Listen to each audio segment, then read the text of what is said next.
দীর্ঘ 1 বছর পেরিয়ে গেল, আমরা শুধু আনুষ্ঠানিক একটা ঘোষণা পেয়েছি যে 4 জন তারা কারাগারে এবং 26 জনের গ্রেফতারি পরোয়ানা জারি।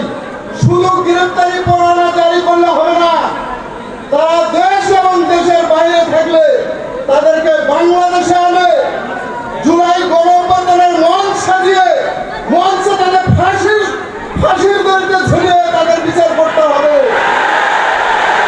আমি উদাত্ত আহ্বান জানাই, চিল্লাচিল্লি হচ্ছে, আমাদের বাংলাদেশে ক্যামেরাগুলো সেট করে বসে জুলাই থাকবে। গণঅভ্যুত্থানের হাজার হাজার মা ও বোন তারা জীবন দিয়েছে এই একটা কারণে, সেটা স্বৈরাচার সরকারের পতন।